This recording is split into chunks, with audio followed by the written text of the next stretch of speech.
ఒక్కొక్క అవతారంలో శివుడు ఒక్కో రకంగా ఉంటాడు. మామూలు పరమశివుడుగా ఉన్నప్పుడు ఏనుగుతోలు కట్టుకుంటాడు, బూడిద పూసుకుంటాడు. దక్షిణామూర్తిగా ఉన్నప్పుడు మీరు గమనించండి, బంగారపు ఆభరణాలతో ఉంటాడు. ఎందుకంటే ఆయన పెళ్లి కొడుకు. దక్షిణామూర్తిగా ఉన్నది ఎప్పుడు అంటే సతీదేవి యోగాగ్నిలో దగ్ధం అయిపోయిన తర్వాత ఇక మళ్ళీ వివాహం జోలికి పోవద్దు అని ఆయన బ్రహ్మజ్ఞాన నిష్టలో అలా ఉండిపోయాడు. అందుకే యువకుడు ఆయన. చిత్రం వటతరోర్మూలే వృద్ధా శిష్య గురుర్యువ గురోస్తు మౌనం వ్యాఖ్యానం శిష్యాస్తు చిన్న సంశయా. ఇది దక్షిణామూర్తిని వర్ణించే శ్లోకం. ఎంత చిత్రంగా ఉంది. ఆ మర్రి చెట్టు కింద ఏదో విచిత్రం జరుగుతోందండి. చిత్రం వటతరోర్మూలే. ఆ మర్రి చెట్టు కింద కూర్చున్నట్ట. ఎవరు అంటే వృద్ధా శిష్య, శిష్యులందరూ వశిష్ఠాది మహర్షులు. అంతా గడ్డాలు నెరిసిపోయి ఇంత పొడుగున్నాయి. మధ్యలో కూర్చున్న కుర్రవాడు ఎవరిని ఆశ్రయించి కూర్చున్నారో ఆయన మాత్రం 20 ఏళ్ళు మెరిసిపోతున్నాడు మనిషి. వృద్ధా శిష్య గురుర్యువ, గురువు ఏమో 20 ఏళ్ల వాళ్ళే ఉన్నాడు, శిష్యులు అందరూ 60 ఏళ్ల వాళ్ళ ఉన్నారు. ఇదేం విచిత్రం. అందుకే మర్రి చెట్టు కింద ఏదో చిత్రం జరుగుతుందో చూడమన్నారు దక్షిణామూర్తి స్తోత్రం ప్రారంభంలో. ఏమిటంటే పోనీ ఇంత ఏదో చెబుతున్నాడని అందరూ వెళ్ళారు. ఏమీ లేదు. గురోస్తు మౌనం వ్యాఖ్యానం శిష్యాస్తు చిన్న సంశయా. గురువు అంతసేపు ఇదే చిహ్నంతో ఇలాగే ఉన్నట్టు. దక్షిణామూర్తి యొక్క కుడి చెయ్యి ఇలా ఉంటుంది, ఇదే చిహ్నంతో ఇలాగే ఏం చెప్పట్లేదు ఆయన. కానీ ఏమైందో తెలియదు. వచ్చిన వాళ్ళు అనుమానంతో వస్తున్నారు. ఒక అరగంటకు వచ్చి తెలిసింది అని వెళ్ళిపోతున్నారు. ఏమిటి తెలిసింది అది అంతే, వెళ్ళిపోతున్నారు అంతే.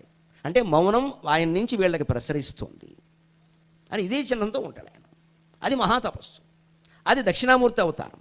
అలా ఉన్నవాడి తర్వాత సతీదేవి పార్వతీదేవిగా పుట్టింది. హిమవంతుడేమో ఆవిడని ఇక్కడ సేవకురాలుగా పెట్టాడు. ఆవిడ ఏదో సేవలు చేసింది. మొత్తం మీద అమ్మవారి పెద్ద సంకల్పం గొప్ప. దాని ముందు శివ సంకల్పాలు ఏం నిలబడతాయి? పెద్దమ్మే. అందుకే ఆవిడ సంకల్పం ఫలించింది. పార్వతీదేవి పరమేశ్వరుడు పెళ్లి చేసుకుంది. అది వేరే విషయం. ఆ పెళ్లి కాకముందు ఆ బ్రహ్మచారిగా అలా ఉండడమే దక్షిణామూర్తి. అలాగే ఈ రూపం కాలభైరవుడు ప్రత్యేకత ఏమిటంటే ఈయన దిగంబరంగా ఉంటాడు కానీ రత్నపాదుకులు దొరుకుంటాడు. రత్నాలు పొదిగిన పాదుకులు ఉంటే కానీ ఆయనకి నచ్చదు, వైభవం కావాలి ఆయనకి. రత్నపాదుక ప్రభాభిరామ పాదయుగ్మకం. రత్నాలు పొదిగిన పాదుకలతో నీ పాదాలు చాలా అందంగా ఉన్నాయి అన్నారు. రత్నపాదుక ప్రభాభిరామ పాదయుగ్మకం నిత్యం అద్వితీయం ఇష్టదైవతం నిరంజనం. నిత్యం ఉండేవాడు ఈ అద్వితీయం, ఆయన సాటి దైవం మరొకడు లేడు. అందుకని ఇష్టదైవతం నిరంజనం. రెండు మాటలు సమన్వయం చేసుకోవాలి. నిరంజనము అంటే నిస్సంగం, సరిగ్గా దక్షిణామూర్తి. అంజనము లేనివాడు. అంజనము దానికి కొంచెం వీ కలిపితే వ్యంజనం. వ్యంజనం అంటే కూరలో పప్పులు, అన్నంలోకి వ్యంజనాలు అంటారు. వ్యంజనం అంటే శాఖపాకాలు. ఉట్టన్నం ఏం తింటాం, ఆ వీ తీసేస్తే అంజనం. కూర ఉందనుకోండి, దాన్ని అన్నాల్లో కలుపుతాం, అదే కదా సంగం. ఒట్టన్నం తింటే నిస్సంగం, అంతకంటే ఉంది. అందుకని ఏదో ఒకటి ఉంటే కానీ మనం తినలేం. అలాగే జీవితంలో కూడా ఏదో కలుపుకోవాలి. మనం మాట ఎవరినో కలుపుకోవాలి. మనిషి అన్నాక నలుగురిని కలుపుకోమా మొయ్యడానికి ఉపయోగిస్తారు. చివరిలో నలుగురే కదా మోసేది. ఏంటి కలుపుకునేది? పురుషు. ఏదైనా భౌతికమైన కార్యకలాపాల కోసం అవసరమైతే నలుగురిని కలుపుకుని పోవాలి. కానీ వేదాంత మార్గంలో వెళ్ళేవాడు ఎప్పుడూ ఒక్కడే ఉండాలి, రెండో వాడిని రానివ్వకూడదు. ఆడదైనా మొగాడైనా అంతే. ఇంట్లో మనం పారాయణ చేస్తున్నామంటే భర్త కూడా పక్కన ఉండే పని లేదమ్మా, ఒక్కళ్ళే ఉండాలి. అబ్బే భర్త ఉండాల్సిన పనే లేదండి. ఇప్పుడు ఒక 100 మంది మొత్తం 5 మాత్రం రావాలి. మొత్తం మియాపూర్ అంతా మన దగ్గరే ఉండాలి. ఎందుకంటే అందులో కార్లు ఎక్కువ ఉండాలి, పుకార్లు కూడా ఎక్కువ ఉండాలి. తర్వాత మన గురించి గొప్పగా చెప్పుకోవాలి. మీడియా వాళ్ళని కూడా పిలవాలి. అబ్బో ఏదో ఏం జరిగింది? భాగవతం జరిగింది. అమ్మవారు లేదు అక్కడ, కార్లు ఉన్నాయి. కానీ ఒక 100 కార్లు ఉన్నాయి, కనకదుర్గ లేదు. అందుకని నీ ఇంట్లో అమ్మవారు ఫోటో పెట్టుకుని నువ్వు చేసుకోలేవా అక్కడ? అబ్బే మనకి అది కుదరదండి. కలుపుకో. ఇదే అంజనం, అది లేకపోవడమే నిరంజనం. ఈ కలుపుకోవడం వల్ల ఏమైంది? బంక పెరిగింది. ఇక్కడికి వచ్చిన వాళ్ళందరూ మనం పెట్టిన కానుకలు అన్నీ పుచ్చుకుంటారు. పెట్టింది రేఖలు కూడా పనికిమాలిన కొట్టని బయటికి వెళ్ళి వ్యాఖ్యానం చేస్తుంది. ఇదే అంజనం. అది పెట్టకపోతే నిరంజనం. ఎందుకంటే పైగా మనకి చాలా తెలివైన వాళ్ళం కదా. అసలు పెట్టుబడి గుడ్డలు వేరుగా ఉంటాయి. నమశివాయ. వెళ్ళి రాగానే ఎవరైనా షాపింగ్ మాల్కి వెళ్ళి బట్టల కొట్టుకెళ్ళి పెట్టుబడి వాడు అడుగుతాడండి. వాడెంత విద్వాంసుడో. అమ్మ వాడు కట్టుకోవడానికైతే మంచిది ఇస్తాడు, పెట్టుకోవడం పనికిమాలింది ఇస్తాడు. అందుకే ఈ పుచ్చుకున్న వాళ్ళు కూడా దానికి పసుపు రాసి కుంకుమ రాసి అంటిస్తారు. కానీ కట్టుకోరు. వాళ్ళకి తెలుసు అది కట్టుకోకూడదని. మళ్ళీ ఇంకోళ్ళకి పెట్టేస్తారు. మొత్తం మీద ఒక్క చీర 14 లోకాలు తిరిగేస్తుంది. మనకి ఏవి కోరికలు ఫలించవు, జ్ఞానం కూడా రాదంటే ఈ దరిద్ర పనుల వల్లే. నిజంగా అవతల వాళ్ళకి ముత్తైదువుకి మనం చీర పెట్టాలి అంటే మనం కట్టుకునేటువంటిదే పెట్టాలమ్మా, కట్టుకోకుండా పెట్టాలి. కొత్త చీరే పెట్టాలి. మనం కట్టుకోవడానికి ఇష్టపడేదే పెట్టాలి.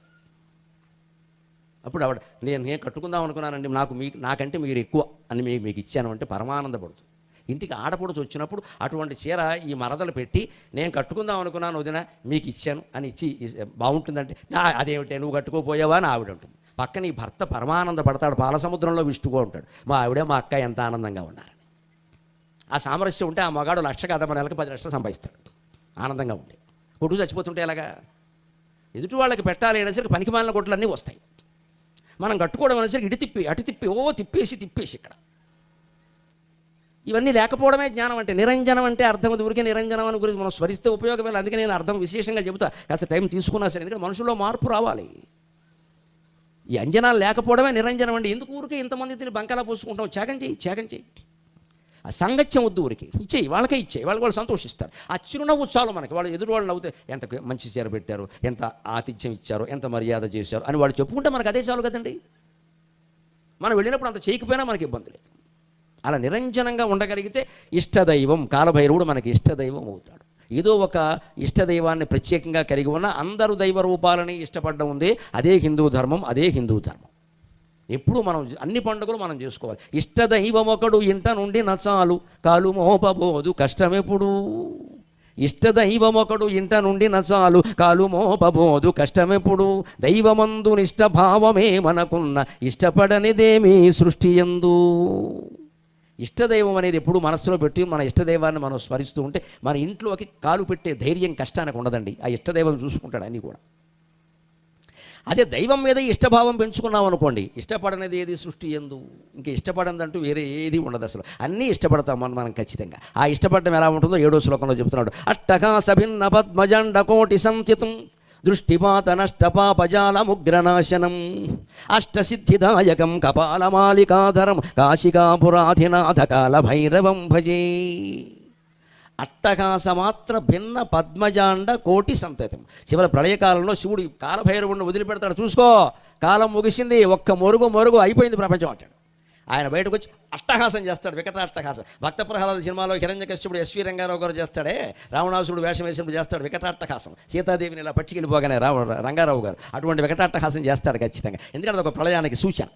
ఆ అట్టహాసంతో ఏం జరుగుతుందంటే భిన్న పగిలిపోతాయట. ఏమిటి? పద్మజాండం. పద్మజుడు అంటే బ్రహ్మ, పద్మజాండం అంటే బ్రహ్మాండం. పద్మజాండ కోటి సంతతి, అనంత కోటి బ్రహ్మాండాలు ఒక్క దెబ్బకి బుడగల్లా పగిలిపోతాయి. అది మనకు అర్థం కావాలి అంటే నీళ్ల గదిలో బకెట్ కుళాయి తిప్పి నింపేటప్పుడు గమనించండి. నిండిపోతుందేమో అని కంగారు, అలా ఊరికి టైం వేస్ట్. ఈ దరిద్రం అంతా వద్దమ్మా. అదొక అందమైన దృశ్యం. అది నీళ్ల గదిలో బకెట్ పెట్టాం, నీళ్ళు పడుతున్నాయి, బయట అంటుతోమే చూడని పర్వాలేదు, నీళ్ళు పడుతుంటే గమనించండి, సన్నగా తిప్పండి, పడుతుంటే చూడండి బుడగలు వస్తాయి. సరిగ్గా ధార దగ్గర నుంచి బకెట్ చివరి వరకు వచ్చి పగిలిపోతాయి. బకెట్ చివరి వరకు వచ్చి పగిలిపోతాయి. అలా చూస్తే 5 నిమిషాలు బ్రహ్మజ్ఞానం కలుగుతుంది, అనుమానం లేదు. సరిగ్గా అలాగే ఈ బ్రహ్మాండాలన్నీ పోతున్నాయి నీటి బుడగల్లాగే బుద్ధప్రాయం, అంతకంటే ఏం లేదు. అది సైన్స్ కూడా నిరూపించిన విషయం. నక్షత్రాలు ఢీకొంటున్నాయి, పగిలిపోతున్నాయి, నక్షత్ర ధూళి వ్యాపిస్తోంది, ఆ ధూళి మళ్ళీ ఒక నక్షత్రంగా మారుతోందని నాసా వాళ్ళు ప్రకటించారు ఈ రోజు. అంటే సరిగ్గా మనం లలితా సహస్రంలో చెప్పిందేనా? అనంతకోటి బ్రహ్మాండ జననీ దివ్య విగ్రహ ఆదిశక్తిరమే ఆత్మ పరమా పావనాకృతికి. ఆ మొత్తం విశ్వంలో జరిగేటువంటి శక్తినే అమ్మవారు అన్నాం. అంతకంటే ఏముంది? నువ్వు పేరెట్టని తప్ప. వాళ్ళేమో ఎనర్జీ అన్నారు, మనం అమ్మవారు అన్నాం. మన భక్తి కోసం గుళ్ళో అమ్మవారి విగ్రహం పెట్టుకున్నాం, ఓ దండ వేసి నమస్కారం చేసాం. తప్ప అంటే అది? లేకపోతే అలాగా అలా చూసి వెర్రేళ్ళగా సృష్టి అంతా చూస్తూ కూర్చుంటావా? ఏదో ఓ చోట ఉండాలి కదా. అందుకని ఆ భగవత్ శక్తిని ఒక చోట కేంద్రీయ ఊరికే ఉంటాడు ఆ దేవుడు గుళ్ళో. బ్రాహ్మణులు మంత్రప్రతిష్ఠ చేస్తారు. ఆ చేసేటప్పుడు దానికి సంబంధించిన బీజాక్షరాలని 1,000 సార్లు జపం చేస్తారు. మా సామాన్యంగా కాదు, అక్కడ ఉపవాసం ఉండి చేస్తారు, తూలిపోతూ చేస్తారు పాపం. అప్పుడే దేవుడు ఉంటాడు అక్కడ. అంత తేలిగ్గా అయిపోయే పని కాదు ఇది. ఆ దేవాలయాన్ని మనం సాక్షాత్తు దేవుడిని నిలయంగానే చూడాలి ఖచ్చితంగా, అనుమానం వెళ్ళ. ఆ భావన ఉంటే ఖచ్చితంగా దైవ సాక్షాత్కారం అక్కడే అవుతుంది. మన హృదయ చిత్తశుద్ధే కారణం అంతే. అంటే బ్రహ్మాండాలన్నీ పగలగొట్టే వికటాట్టహాసం చేస్తావయ్యా అనేవాడు. అప్పుడు ఆయన దృష్టి ఎలా ఉందంటే దృష్టిపాత నష్టపాపజాల ఉగ్రశాసనం. ఒక ఉగ్రశాసనం వేస్తాట, భయంకరమైన శాసనం. అది ఎలా ఉంటుందంటే ఆయన దృష్టిపాతం చాలు మొత్తం పాపాలన్నీ పోవడానికి. ఆ కంటి చూపు చాలు. దృష్టిపాత నష్టపాపజాల ఉగ్రనాశనం అష్టసిద్ధిదాయకం. కాలభైరవాద ఆరాధన, పరమేశ్వర ఆరాధన ద్వారా అష్టసిద్ధులు వస్తాయి. అణిమ మహిమ గరిమ లగిమ ప్రాప్తికి ప్రాకామ్యం ఈశత్వం వశిత్వం. చిన్నవాళ్ళు అయిపోవడం, పెద్దవాళ్ళు అయిపోవడం, తేలిగ్గా అయిపోవడం, బరువుగా అయిపోవడం, అన్నీ అయిపోతాయి. ఏ బరువు తగ్గడానికి యంత్రాల కల, బరువు పెరగడానికి ఏం అక్కల. అష్టసిద్ధులు యోగ మార్గంలో ఉన్నాయి, ప్రాణాయామాలు ఉన్నాయి. పతంజలి రామ్దేవ్ బాబా గారు చెప్పే ప్రాణాయామం కనుక చేసినట్టయితే, యోగాభ్యాసం మానకుండా చేసినట్లయితే క్రమంగా అదే పెరిగి అష్టసిద్ధుల్ని ఇస్తుంది మనకి. ఆ అష్టసిద్ధులు ఉండడం వల్ల హనుమంతుడు సముద్రాన్ని లంఘించగలిగాడు. అష్టసిద్ధిదాయకం కపాలమాలికాధరం. ఒక కపాలం కాదు, అన్ని కపాలాల మాల కూడా శివుడు ధరిస్తాడు. దాంట్లో ఉద్దేశం ఏమిటి? చర్మం ధరిస్తాడు, ఏనుగు చర్మం. కపాలమాల ధరిస్తాడు, ఎముకల్ని దండగా వేసుకుంటాడు, బూడిద పూసుకుంటాడు. ఎందుకండి? ఇవన్నీ లోపల ఉన్నాయి. మనకు ఉన్నాయా లేదా? ఎముకలు లేవా? చర్మం అయిపోతే భస్మం కాదా? ఉందా లేదా? అలాగే చర్మం ఉందా లేదా? అలాగే కపాలం తలకాయ ఉందా లేదా? ఇవన్నీ లోపల కప్పేసి ఉన్నాయి. ఆయన బయటికి ధరిస్తాడు. ఎందుకంటే మనం కూడా నేనెవరిని అని ఆలోచిస్తే అసలైన నేనెవరో అక్కడ దొరుకుతుందమ్మా, అక్కడ దొరుకుతుంది. అందుకే శివుడు అలా ఉంటాడు ఖచ్చితంగా. నన్నిచూరుడు కుమార సంభవంలో చెబుతాడు, అమ్మవారి చేత చెప్పిస్తాడు ఆ విషయాన్ని. ఆయన ఎందుకు ఈ కపాలాన్ని, చర్మాన్ని, ఎముకల్ని ధరిస్తాడు అంటే ఇవన్నీ లోపల ఉన్నాయి అబ్బాయి, బయటకు వచ్చినట్టు భావించి తెలుస్తుంది నువ్వెవరో. ఆ ఎముకలు బయటకు వచ్చాయి, చర్మం బయటకు వచ్చింది, రక్తం బయటకు వచ్చింది, మాంసం కండలు అన్నీ బయటకు వచ్చాయి, ఈ కపాలం కూడా ఊడి చేతిలోకి వచ్చింది. అప్పుడు నువ్వెవరని ఆలోచించి ఇవేవి నువ్వు కాదని అర్థమవుతుంది. అప్పుడు వెంటనే దక్షిణామూర్తి స్తోత్రంలో 6వ శ్లోకం గుర్తొస్తుంది. దేహం ప్రాణమపీంద్రియాణ్యపిచలాం బుద్ధిం చ శూన్యం విదుః శ్రీబాలాంధజడోపమాస్త్వకమితి భ్రాంతా భృశంవాతినక మాయాశక్తి విలాసకల్పిత మకావ్యామోహ సంహారిణే తస్మై శ్రీ గురుమూర్తయే నమయదం శ్రీ దక్షిణామూర్తయే. దేహం కావు, ప్రాణం కావు, ఇంద్రియాలు కావు, మాంసం కావు, కండరాలు కావు, ఎముకలు కావు. మరి నేనెవరు నేనెవరు నేనెవరు నేనుందా లేదా? ఖచ్చితంగా నేను లోపల స్ఫురిస్తోంది. అది కనుక్కోవడమే బ్రహ్మ విద్యా రహస్యం. దానికోసమే శివుడు అవన్నీ బయటకు వేసి తిరుగుతాయి. ఇవన్నీ బయటికి లాగేయండి, అప్పుడు మీకు తెలుస్తుంది అంటాడు. ఎందుకంటే ఇవన్నీ వేసుకుని పెద్ద పెద్ద మనం ఆభరణాలు పెట్టుకుని దివ్యమైన వస్త్రాలు కట్టుకుంటే ఎప్పుడు ఆ నేను దొరకదు. అందుకని ఏదో ఇలా సభలకు వచ్చినప్పుడు మనం బయటికి వెళ్ళినప్పుడు ఆ శుచిగా శుభ్రంగా అందంగా ఉండొచ్చు తప్పలా. కానీ ఇంటి దగ్గర ఉంటే జపం చేసేటప్పుడు ఏమీ ఉండదు. ఒంటి మీద ఎంత తక్కువ బట్టలు ఉంటే అంత మంచిది. అసలు చర్మమే ఎక్కువ, జపం చేసేవాడికి చర్మమే ఎక్కువ. ఇంకా మళ్ళీ బట్టలు ఏమిటి? బయటకు వచ్చినప్పుడే వస్త్రధారణ, ఆభరణాలు. ఇంట్లో ఉంటే ఇవన్నీ ఉండకూడదు. బంధాలు ఇవన్నీ, బంధకాలు ఇవన్నీ. అది కపాలమాలికాధరం కాశికాపురాధినాథ కాల భైరవం భజే చివరిది. భూత సంఘనాయకం విశాల కీర్తిదాయకం కాశీవాసలోక పుణ్య పాపశోధకం విభుం నీతిమర్గకోవిదం పురాతనం జగత్ప్రభుం కాశికాపురాధినాథ కాల భైరవం భజే. కాశీపురంలో నివాసం ఉండడంలో ఉండే విశేషం మరొక్కసారి చెబుతున్నాడు మరి. ఎందుకంటే కాశికాపురానికి ఈయన అధినాథుడు కాబట్టి. కాపురం అనే మాట తెలుగులో ఉంటుంది, సంస్కృతంలో ఉండదు. కానీ చెప్పుకుంటే కాశీ కాపుర అధినాథ అని కూడా చెప్పుకోవచ్చు. కాశీలోనే నువ్వు కాపురం పెట్టేవయ్యా, అది ఏమడదు సమాసంలో, కానీ సరదాకి చెప్పుకోవచ్చు, పర్వాలేదు. కాశీ కాపుర అధినాథ, కాశికా పురాధినాథ, కాశికాపురాధినాథ కాల భైరవం భజే భూత సంఘనాయకం విశాల కీర్తిదాయకం. శివుడు చుట్టూ ఉండేవన్నీ భూతాలు. భూతాలంటే మన పంచభూతాలు కాదండి, దెయ్యాలే, భూతప్రాత పిశాచాలే, అనుమానమేలే. ఆయన శ్మశానంలో ఉండేవాడి దగ్గర అవి కాకపోతే ఏముంటాయి? ఎందుకుంటాయి? ఎప్పటికైనా ఈ శరీరం శ్మశానానికి వెళ్ళవలసింది, భూతప్రేత పిశాచాలకు ఆహారం కావలసింది. అంతేకాదు ఆ శరీరం విడిపోయేలోగా మన కోరికలన్నీ తెవుల్చుకుని మొత్తం వాటి నుంచి తప్పించుకుని జ్ఞాన మార్గంలో వెళ్ళకపోతే మనం భూతం అవ్వడం ఖాయం. అందుకే ఆత్మహత్య మహాపాపం అని చెప్పారు. ఎందుకు చెప్పారు? ఈ జీవుడు అనుభవించాల్సినవి కొన్ని ఉన్నాయి, సుఖాలు ఉన్నాయి, దుఃఖాలు ఉన్నాయి. అందుకోసమే ఈ జన్మ ఎత్తాం. ఇది అనుభవించకుండా మధ్యలో వీడు సీలింగ్ ఫ్యాన్ గురేసుకున్నాడు. కాబట్టి ఏం జరుగుతుంది? మిగిలినవి అనుభవించాలి. నిజమే, మిగిలినవి అనుభవించాలి ఒకటి. తర్వాత జన్మ వీడు ఏదో ఒక కుక్కగా పుట్టాలి అనుకుందాం. ఉదాహరణ, వీడు తల్లి కుక్క పుట్టలేదు, వీడు ఎలా పుడతాడు? ఇప్పుడు కుక్క పుట్టాలంటే తల్లి కుక్క తండ్రి కుక్క పుట్టాలి కదా. వాళ్ళు పుట్ల, వాళ్ళు ఎక్కడో ఉన్నారు కర్ణాటకలో, అక్కడి నుంచి ఇక్కడికి రావాలి. ఇప్పుడు వాళ్ళు పోవాలి, వాళ్ళు పోయాక తల్లి కుక్క పిల్ల కుక్క పుట్టాలి, ఆ రెండు కలవాలి, అప్పుడు వీడు పుట్టాలి. అందుకని ఈ ఆత్మహత్య చేసుకున్న జీవుడు ఎంత భయంకరమైన శిక్షణ అనుభవిస్తాడు అంటే, ఆ తల్లి కుక్క పిల్ల కుక్క పుట్టి వీడు కుక్క జన్మెత్తే అవకాశం వచ్చే వరకు చెట్లు పట్టుకు తిరుగుతాడు. నాకు తెలియదు, కానీ మా చిన్నతనంలో చెప్పేవారు చింత చెట్ల మీద ఉంటాడు. నాకు తెలియదు, ఊరికి తెలిసిన వాడు చెప్పాను.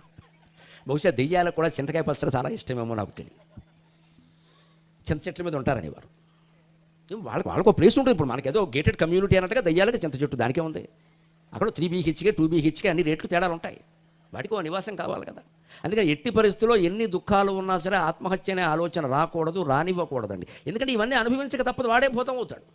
ఈయన శ్మశానవాసి కాబట్టి చుట్టూ ఈ అనవసరంగా ఉన్న జీవులందరూ ఉంటారు, వీళ్ళకి అధినాథుడు. భూతప్రేత పిశాచాలు భూత సంఘనాయకం అదే అంటాడు. కానీ ఆ జ్ఞానం కలిగితే విశాల కీర్తిదాయకం. మనం ఈ జ్ఞానంతో ఇలా అయితే మనం మధ్యలో ఊరేసుకుంటే ఇలా అవుతాం అని ఆ జ్ఞానంతో ఉంటే మంచి పనే చేస్తామండి. విశాల కీర్తిదాయకం. కాశీవాసిలోక పుణ్య పాప శోధకం విభుం. కాశీవాసులైనటువంటి ప్రజలకి, లోక అంటే ఇక్కడ జనుడు, పౌరుడు అని అర్థం. ఇక్కడ ప్రజలకి పుణ్య పాప శోధకం విభుం. కాశీలో మరణించమంతరాన ఏదో వచ్చేస్తుంది, ఉంటేనే ఏదో, ఇవన్నీ మనం కల్పించుకున్న విషయాలండి. చాలా మనకి అతిశయోక్తులు చాలా ఇష్టం, అందుకని మనమే కల్పించేస్తాం. అందులో మా బోటుగాడికి ఎవరికో చెబితే 4 శ్లోకాలు రాసి 2 తాటాకులు అందులో కట్టేస్తాం. దానికే ఉంది. అందుకే తెలుగులో ఓ మాట వచ్చింది, తాటాకులు కట్టాడంట. తాటాకులు కట్టాడంటే లేనిపోని ఆరోపణలు చేశాడని అర్థం. మా పండితులు చేసిన పని ఇది. వీడెవడో కాశీ మహత్యం అనగానే ఇంక అన్నీ రాసేస్తాడు ఆయన, లేనిపోనివన్నీ. ఇక్కడ కాశీ అంటే చాలు, కా అంటే కాకినాడలో కూడా కా ఉందని చూస్తాను నేను. మరి విపరీతాలు చెప్పకూడదండి అలాగా. స్పష్టంగా చెబుతున్నాడు ఇక్కడ శంకరాచార్య కంటే మనం ఏం గొప్పవాళ్ళం కాదు కదా. కాశీవాసలోక పుణ్యపాప శోధకం విభం. వీడు పుణ్యం చేశాడా పాపం చేశాడా అని శోధన చేసి ఇస్తాడు. ఏమైనా ఊరికి పోయినంత మాత్రాన్ని ఎవరు ఇవ్వరండి ఇక్కడ. ఆ పోయేటప్పుడు ఆ జీవి మనస్సు ఎలా ఉంది అనేదే వారి కర్మఫలాన్ని నిర్ణయిస్తుంది తప్ప కాశీలో పోవడం, కాటిలో పోవడం, సైడు కాలువ పక్కన పోవడం తేడా ఏమీ లేదండి. మన శరీరం ఎక్కడ పడిపోతుందనే విషయం పట్టించుకోకల, మన మనస్సే ముఖ్యం. అక్కడ పడిపోయే సమయంలో మనస్సు ఇంకా కూడా ఏమిటో సొంతిల్లు కట్టుకోవాలా అని వీడు పోతే, వీడు కాశీలో కాదు కైలాసంలో పోయినా సరే మళ్ళీ వీళ్ళ అబ్బాయి కాకినాడలో ఇల్లు కట్టగానే ఇంటి ముందు కుక్కై వస్తాడు అంతే. ఎందుకంటే వీడు సొంతిల్లు మీద ఉండి వీడు దృష్టి అంతా. నువ్వు కాశీలో పోయినంత మాత్రాన మోక్షం వస్తుంది అనుకోవడం పొరపాటు మాట. అది మరణం మంగళం ఎత్ర అన్నారు. మరణం మోక్షం ఇస్తుందని చెప్పలేదు. కాశీ వైభవం చెప్పించోడక మరణం మంగళం ఎత్ర విభూతిష్ట విభూషణం కౌపీనం ఎత్ర కౌశేయం సా కాశీ కేనమీయతి. అందులో కూడా మరణంతో మోక్షం వస్తుందని చెప్పలేదు. అంత తేలిక కాదండి మోక్షం. నీ జ్ఞానం లేకుండా మోక్షం ఎలా వస్తుంది? జ్ఞానాదేవత కైవల్యం అన్నారు. జ్ఞానం పొందకుండా ఊరికి అక్కడ పోతే ఇక్కడ పోతే ఏం పోతావు? ఇక్కడ అలా అయితే అందరూ పోతారు. కాశీలో మకాం పెట్టేసి ఊరికి పెంచేయడం అక్కడ అనవసరంగా. నువ్వు ఎక్కడ మకాం పెట్టావు కూడా సమస్య కాదు. నీ మనస్సు ఎక్కడ మకాం పెట్టింది మిత్రమా అది చెప్పు. అది తేలినంత వరకు వేదాంతం ఎప్పుడు తేలదావు. అందుకని కాశీవాసులు అయిన వాళ్ళకి పుణ్యం ఏది పాపం ఏది వీడికి ఏది ఇవ్వాలి అని సూచిస్తాడు. కొందరికి కైలాసమో వైకుంఠమో ఇస్తారు. అది మోక్షం కాదండి. కైలాసంలో మళ్ళీ మన గొడవలు మనమే. ఎందుకంటే మనకంటే ముందే మన మేనలుడు వచ్చి ఉంటాడు. వీడు వచ్చాడు ఇక్కడ, వీడు నాస్తికుడు కదా, ప్రవేశించింది వీళ్ళు అసూయ ప్రవేశించింది. అసూయ ప్రవేశించక నీకు కైలాసం ఒకటే, కాకినాడ బస్ స్టాండ్ ఒకటే ప్రవేశిస్తుంది ఖచ్చితంగా. ఎందుకంటే మనకంటే ముందు వాడు వెళ్ళిపోయి ఉంటాడు అక్కడ. ఎందుకున్నాడు అని అసూయ వచ్చి ఇంకెందుకు నీకు కైలాసం ఇక్కడ ఉండొచ్చు కదా. అందుకే పుణ్యపాపాలు శోధించే భగవంతుడు మోక్షాన్ని ఇస్తాడు తప్ప ఊరికే ఇచ్చే వ్యవహారం కాదండి అక్కడ ఆ భూత సంఘాలకు. అందుకే చివరిలో ఏం చెబుతున్నా అంటే నీతి మార్గ కోవిదం. కాలభైరవుడు అందరికీ నీతి మార్గాన్ని బోధిస్తాడు. కోవిదుడు అంటే పండితుడు. నీతి మార్గ కోవిదం పురాతనం జగత్ప్రభుం. అత్యంత పురాతనమైన దైవం పరమశివుడు కదా, జగత్తుకంతరికి ప్రభు అయిన వాడు అని కాలభైరవాష్టకాన్ని ముగిస్తూ ఫలశ్రుతి చెబుతున్నాడు. కాలభైరవాష్టకం పఠంతి ఏ మనోకరం జ్ఞానముక్తి సాధనం విచిత్ర పుణ్యవర్ధనం. జ్ఞానముక్తి సాధనం విచిత్ర పుణ్యవర్ధనం.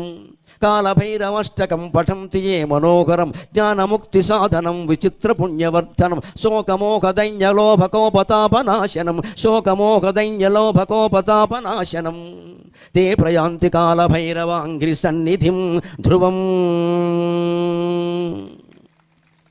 ఈ కాలభైరవాష్టకం పవిత్రమైన దాన్ని ఎవరు పఠిస్తారో మనోహరం. లయ చాలా బాగుంది కదా, ఎంత గొప్ప. దీన్ని ఉత్సాహ వృత్తం అంటారు. లాల లాల లాల లాల లాల లాల లాల లాల లాల లాల 7 హగణాలు ఉంటాయి వరుసగా. చివరిలో ఓ గురువు, ఓ గురువు లఘు, గురువు లఘు, గురువు లఘు, చివరిలో ఓ గురువు. దీన్ని ఉత్సాహం అంటారు. తెలుగులో గొప్ప ఛందస్సు. మంచి ఉత్సాహంగా ఏదైనా చెప్పాలంటే కవులు ఈ పద్యం రాస్తారు అనమాట. అందుకని ఇది మనోహరంగా ఉంటుంది చదవడానికి కూడా. మీరు చదువుతుంటే పిల్లలు వచ్చి అడుగుతారు నాకు కూడా నేర్పమని. అంత మనోహరంగా ఉంటుంది. అలాగే జ్ఞానముక్తి సాధనము. జ్ఞానాన్ని ఇచ్చి ముక్తినిస్తుంది.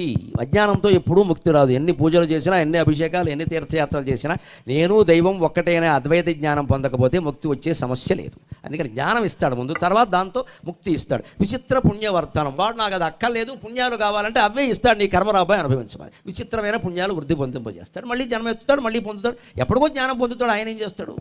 శోక మోహ దైన్య లోభ కోప తాప నాశనం. ముందు ఇందులో ముఖ్యమైనది లోభం, స్వార్థం. నాకే కావాలి. అది తీరకపోతే కోపం. అది తీరాలి అని దానికోసం తపన పడడం తాపం. తీరకపోతే నేను చచ్చిపోతాను అనడం మోహం. ఆ కోరిక ఎంతకీ తీరకపోవడం వల్ల ఏడవడం శోకం. చివరికి దైన్యం. జీవితం అంతా జీవితం అయిపోవడం. వీటన్నిటినీ నాశనం చేస్తాడు. శోకాన్ని, మోహాన్ని, దైన్యాన్ని, లోభాన్ని, కోపాన్ని, తాపాన్ని అన్నిటినీ నాశనం చేసి చివరికి ఆయనకి మనకి స్తోత్రం కారణంగా తే ప్రయాంతి కాలభైరవ అంఘ్రి సన్నిధిం ధ్రువం. వాళ్ళు ఖచ్చితంగా పరమేశ్వరుని యొక్క సన్నిధానంలో ఉంటారు. ఇది శ్రీశంకరాచార్య విరచితం కాలభైరవ స్తోత్రం సంపూర్ణం. స్వస్తి ప్రజాభ్య పరిపాలయంతాం న్యాయేణ మార్గేణ మహిం మహీషాః గోబ్రాహ్మణేభ్యః శుభమస్తు నిత్యం. లోకాః సమస్తాః సుఖినో భవంతు. లోకాః సమస్తాః సుఖినో భవంతు. లోకాః సమస్తాః సుఖినో భవంతు. స్వస్తి.